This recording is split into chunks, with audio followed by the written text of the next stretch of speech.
অনবোর্ডের যে ব্যাপারটা, সেই ব্যাপারে আসলে অনেক অভিযোগ আমরা শুনি, বা অভিযোগ এখনো আছে। মানুষের চাহিদার তো শুরু আছে, শেষ তো নেই।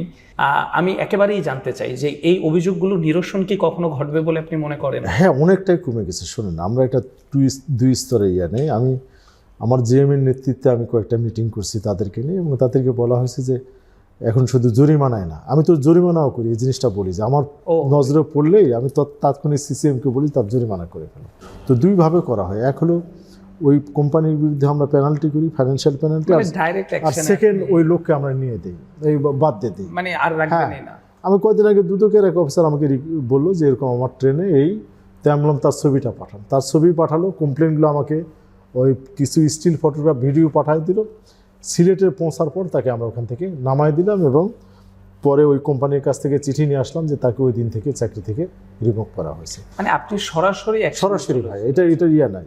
এবং আপনি আরেকটা জিনিস, মানে নো মার্সি না, আপনার ওই যে আমাদের টয়লেটগুলো কিন্তু এখন বায়ো টয়লেট, আগের মতো দুর্গন্ধযুক্ত নাই। এবং আমি প্রায় কিন্তু আমি নিজে বাথরুমগুলো, প্রত্যেকটা বাথরুমে আমি যে ট্রেনে যাই আমি চেক করি যে ফ্লাশগুলো ঠিক আছে কিনা। আর একটা এখন দেখবেন যে আমরা ওই বেশ কিছু বাথরুমে ফ্লোরে ম্যাট দিছি, অর্থাৎ আগে ওয়াশরুম থেকে আসার পরে মেঝেটাতে নোংরা, সেটা আর এখন হচ্ছে না। অনেকটাই করছে। আমরা সব ট্রেনে পাইনি, বাট ক্রমান্বয়ে আমরা এটা করে যাচ্ছি, চালু। হ্যাঁ, এবং আপনি দেখবেন যে এখন আমাদের ট্রেনের মধ্যেও সেফটি সিকিউরিটির জন্য পুলিশের নাম্বার দেওয়া আছে, আমাদের যে একটা হটলাইন নাম্বার আছে 131, দুটাই নাম্বার প্রত্যেকটাতে দেওয়া আছে, এবং যে কেউ বললে আমরা সেটা তাৎক্ষণিক অ্যাটেন্ড করি।